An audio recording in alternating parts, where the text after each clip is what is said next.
Hey folks, new microphone. I really like it. It sounds kind of buttery, the echo's a lot better, and I don't have as much background noise.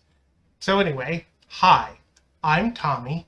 I'm a disabled, queer data scientist with a love for all things macabre. And most of the videos I make cover at least one of those topics. Today we'll be hitting on at least 3 of those. So I've spoken before about controversial media personality and alleged literal motherfucker, Chris Chan, and I cut out a segment of my script for the first video I made about her, because I thought no one would be interested in that part. It was kind of a tangent, a meander, but my engagement metrics say otherwise. So let's talk about Chris Chan's unorthodox religious beliefs.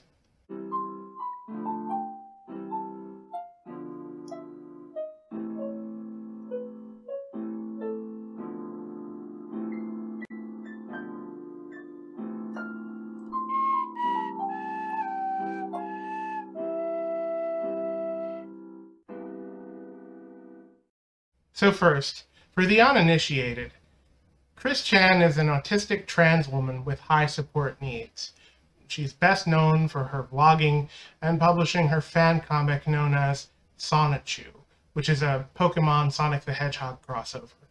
Unfortunately, she's been the victim of almost 4 decades of abuse, both from internet trolls as an adult and a childhood full of what might well constitute medical neglect.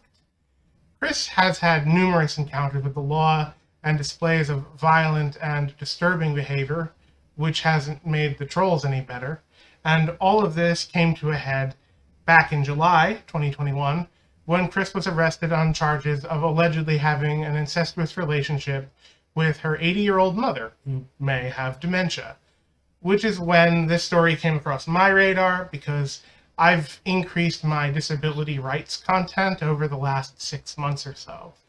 To summarize my last 2 Chris Chan videos, I think the case is a hot mess based on my 1 semester of law school that I hated and left. And it'll probably be plea bargained out before the case is scheduled to reconvene next month. If that happens, hopefully the terms of the plea bargain will include getting Chris the help she very badly needs. I'm sorry if you were looking for some kind of schadenfreude in this resolution, but I just don't see it as very likely. Fortunately, and this was sort of my broader concern, there is no empirical evidence that coverage of this case has been anti-autistic or anti-trans, outside of the usual far-right ghouls. Chris Chan is known for her unorthodox, to say the least, religious and spiritual beliefs.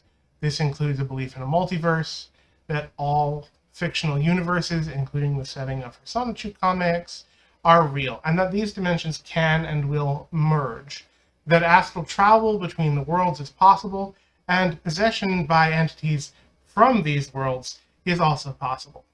These beliefs are complicated by Chris's religious upbringing, which emphasized religious visions, and the fact that Chris herself seems to exhibit several symptoms of clinical delusion. So let's take these points one at a time. Part 1. Religion and delusion. There's a trope among the anti-religious that religion is a mental illness, especially since Richard Dawkins' smash hit book, The God Delusion, was published in 2006. I have a whole video detailing Dawkins' long and painful history with ableism, especially as it relates to the Downs community, and the rational skeptic community on the whole has taken a rather hard right turn of late. So let's deconstruct this meme a little bit. Atheists are just as susceptible to suffer from mental illness as anyone else, and if you have religious beliefs or religious experiences while suffering from a mental illness, your mental illness doesn't invalidate your faith. As a theist myself, and one who has had personal religious experiences, and who's had my disability used to attempt to undermine my religious convictions, it definitely sucks. Look, I'm not going to deny that if a person is suffering from clinical delusion, certain religious contexts may make delusions worse, and that seems to be what happened in Chris's case. But there are plenty of non-religious contexts that can exacerbate delusions and mental illnesses too, so we shouldn't blame it merely on the fact that it's religious. Just briefly, religious beliefs can be rationally held, in the sense that they have epistemic justification, even if you don't personally think their justification is sufficient. Like, that's a philosophical disagreement. Whereas delusions are often accompanied by disordered reasoning, a lack of epistemic justification. So I've talked about this a little bit before, but in my case, I believe evolutionary biology supports an interface theory of perception, which, if true, implies that personal experience is the best evidence for certain class of claims, what philosophers like Immanuel Kant call phenomenal claims, which would include both God and spirits. I have a super old video explaining the broad strokes of the idea. Look, you can disagree with my position on that, and many people do, but you can't argue that it's disordered reasoning. Part 2, the multiverse. So one thing that kind of bothers me about the discourse surrounding Chris Chan's beliefs is the idea that believing all fictional universes are real, implied by, for example, Dr. Todd Grande's video on Chris Chan. So here's the thing. Multiverse theory and modal realism, which are distinct ideas but lead to many of the same conclusions, directly imply the reality of all fictional universes which are internally logically consistent. Sorry, Star Wars. Any logically possible state of affairs that has a non-zero probability of occurrence would come to pass in that scenario. So if you have a countably infinite set of universes, then at least one of those universes, and probably infinitely many universes in the subset, will have that state of affairs. Like, yes, there are plenty of arguments against both multiverse theory and against modal realism, but there are plenty of rational arguments by serious academics that have been put forward and debated for decades on the for side. So simply believing that all physical universes are equally real, and that, for example, there's a universe where Game of Thrones is really occurring, is not an irrational position to hold. Now let's turn to my actual point in making this video. Part 3, Autism and the Shamanic. Well, it's October, so let's get scary. I'm going to call the Shamanic a family of ideas developed in animist cultures all over the world. These traditions include a belief in astral travel, spirit communication, spirit healing, protection, possession, shape-shifting, and life energy transference, what we might call the vampiric. I kind of got a vampire vibe going on today, don't you think? In any event, many of Chris Chan's beliefs fit clearly within the paradigm of the shamanic. Traveling to fictional universes and spirit communication with Mewtwo are just sort of the low-hanging fruit of my argument. Chris Chan's belief that she's one with the Sonichu, or that a spirit entity spent a year inhabiting her body, are all so deeply rooted in the shamanic as to be undeniable. But that's not very surprising, given shamanic beliefs seem to be very common in the autistic community. Now, I know this statement might offend some of you, either because you think I'm implying that the autistic community is delusional like Chris Chan, or because you think I'm implying the autistic community as a whole is guilty of some kind of mass cultural appropriation. I'm not saying either of those things. Rather, that both my personal experience, my experience in the autistic community, and several studies suggest autistic culture is developing its own native spirituality, and that spirituality is inherently shamanic. So starting with me personally, I'm a practitioner of the native shamanism of the culture I was raised in, Braucherei, also called powwow, which is the endemic shamanic tradition of the Pennsylvania Dutch.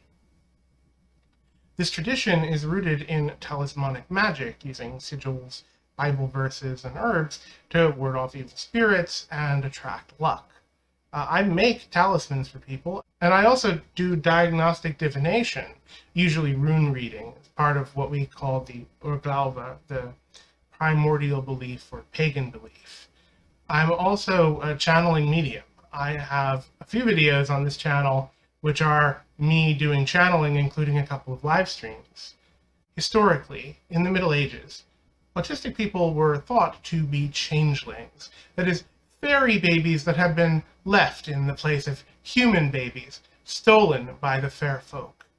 Many tropes of the fair folk, such as obsessive tendencies, may actually be rooted in autistic characteristics. And because the barrier between fairy, demon, and vampire was much more porous in the pre-modern era, autism may have been the origin of the obsessive-compulsive vampire trope as well. Autistic people, historically, were not only thought of as literal monsters, but inspired monster lore. This is the apotheosis of the other, and the fear of the monstrous autistic isn't gone in our modern rational world.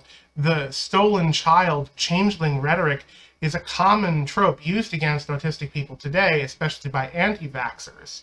So autism moms have been around for centuries, essentially. And ABA sells itself as a way of getting your child back. And in a particularly offensive 60 Minutes Australia piece on autism, which I won't link to, but you can find it, the parents of one autistic boy refer to their son as a zombie. When anti-vax talking points frequently mention how we autistic people have no light in our eyes, that we are quite literally soulless. I don't know.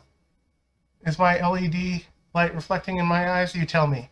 It's only natural being perceived as monsters. Some aspects of autistic culture would embrace the monstrous, right? We ourselves often feel non-humans, like aliens in human skin. And for years, one of the top autistic community pages was called Wrong Planet. It's a nearly universal feeling among the autistic community, at least in my experience. And I felt this for several years, a strong identification with the other, with the monstrous. Many people, including these fine academic sources, note the high overlap between autistic people and the vampire, Therian, and Otherkin communities, sometimes reflectively referred to as the Kennedy community.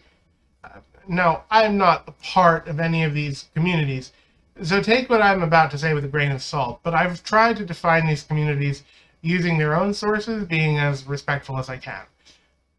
While some members of these communities are there for the aesthetics of the vampire, the terrestrial animal, or the fantastic being like the elf, many people in the vampire subculture have a strong spiritual identification with the vampire, with some practicing blood drinking, while others practice energy draining techniques, what's known as psychic vampirism.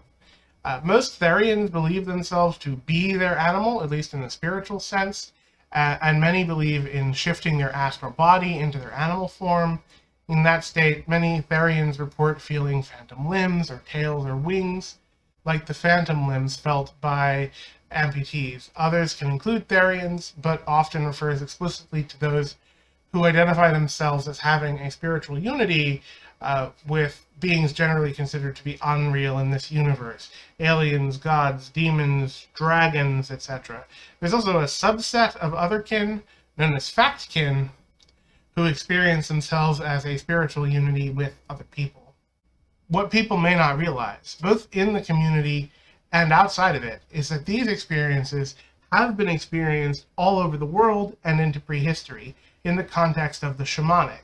Early in my occult learning, I experimented with centuries-old shamanic rituals designed to trigger therianthropy.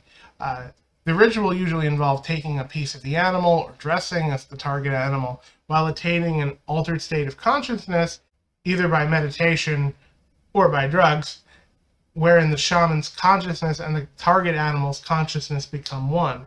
It is very hard to get this ritual to work, but I was able to achieve therianthropy once using an alligator skull. I felt myself grow a phantom limb, and where crawling on my knees and elbows was once painful, it became the most natural movement in the world, and in fact, I couldn't force myself up out of a crawling position until I'd left the state. Vampirism in the shamanic context is considerably easier for the shaman to learn. In fact, anybody with a little training in energy manipulation can do it. Your Reiki practitioner could probably do serious damage if they decided to. I've discovered that people who are sensitive to their own internal energy state tend to be more susceptible, more able to feel the effects of shamanic vampirism. So, for example, I was once sitting behind a woman I knew was very sensitive, and I put my left hand behind her and did a sort of psychic energy transference from her to me, using what they call the left-hand chakra, the black chakra.